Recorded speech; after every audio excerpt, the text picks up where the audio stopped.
E aí galera, aqui é o Liquid, esse é o canal Distro Hopper, e nesse vídeo eu não vou trazer uma distro, vou trazer logo top 3 melhores distribuições Linux que eu não estou usando. É isso aí, amigo, estou fazendo parte dessa corrente aí, fui invocado pelo Slack Jeff, e se Slack Jeff pediu, Rohan vai responder.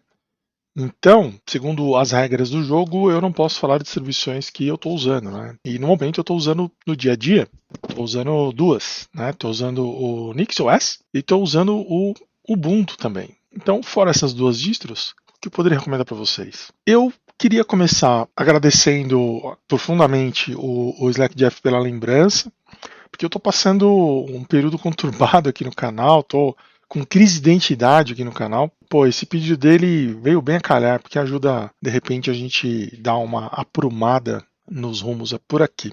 Slack Jeff, como eu já falei para vocês em outras oportunidades, foi um dos caras que me inspiraram a ter um canal, quando eu fui procurar por conteúdo de Slackware, especificamente, numa experiência. Eu tentei fazer um revival do Slackware, aí eu conheci o canal dele e vi ele produzindo conteúdo como ele produzia. Falei, pô, que da hora, que legal.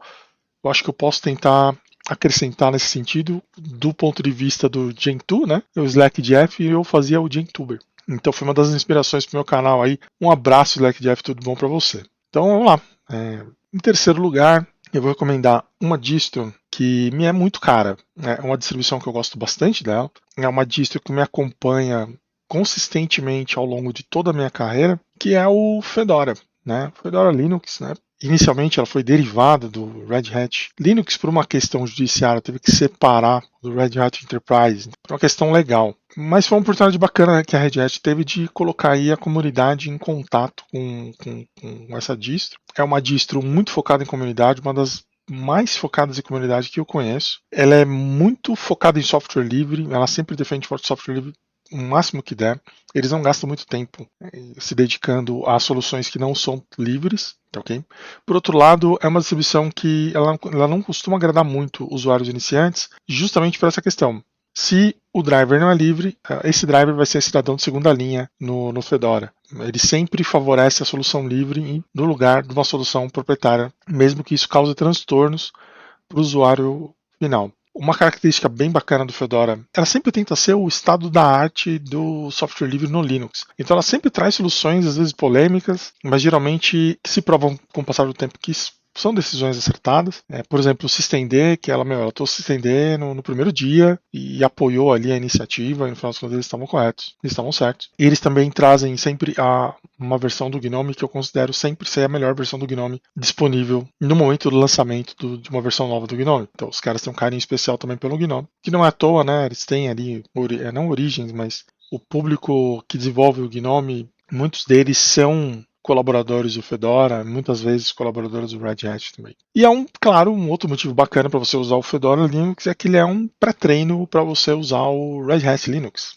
que é um Linux Enterprise, maior Linux comercial do mundo aí. Então, se você quer saber o que vem de novidade no Red Hat Enterprise Linux, dá uma olhada no Fedora.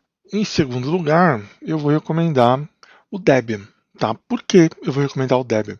O Debian, quem já me conhece no canal sabe que eu nunca tive uma relação muito amigável com a comunidade Debian propriamente dita, mas a minha opinião ela mudou bastante nos últimos tempos. Né? O Debian foi a minha primeira distro, foi a primeira distribuição Linux que eu tentei usar em 2000 ainda, se não me engano, era o Potato, foi o primeiro Debian que eu usei.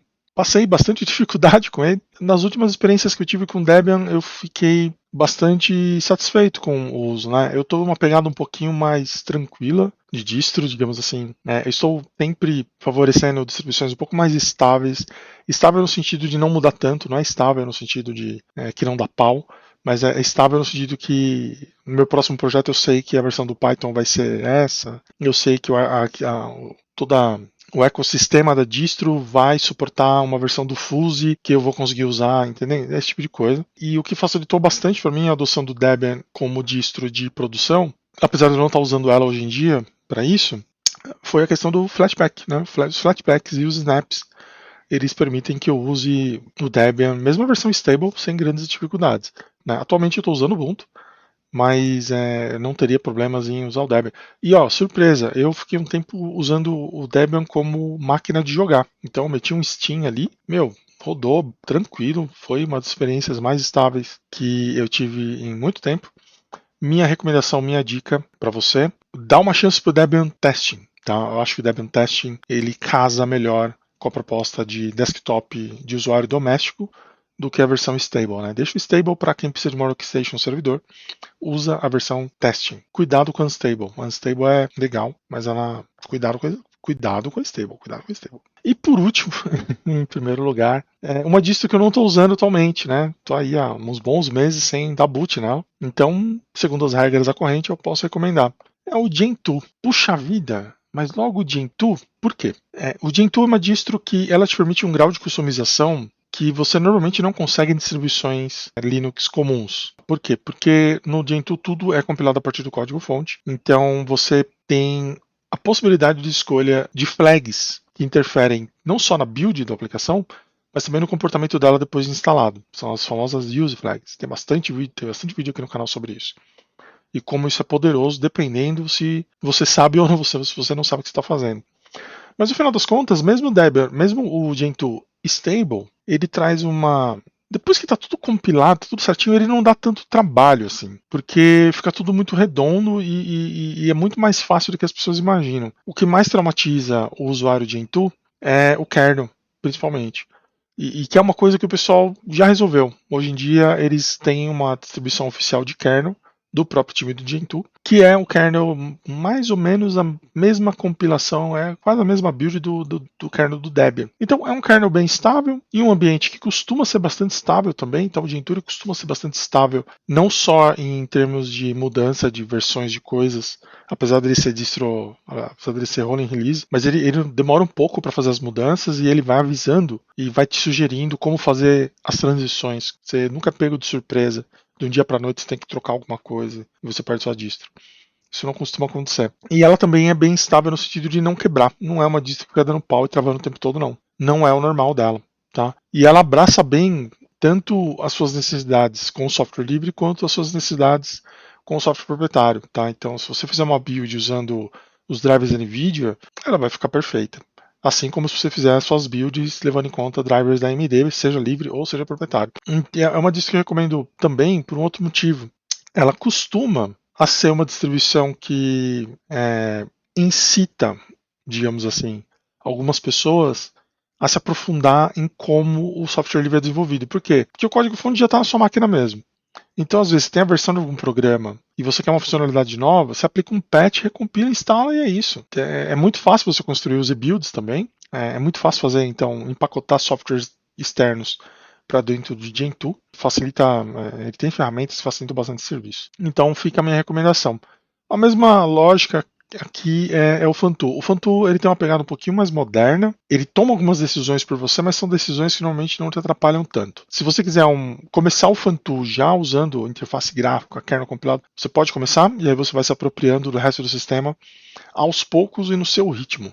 Por esse motivo, se você precisa de uma distro para produção, eu acho que o Fantu é melhor para começar do que o Gentoo. Que o Gentoo você vai começar ela sem nada, e aos poucos você vai construindo sua distro até você chegar à perfeição.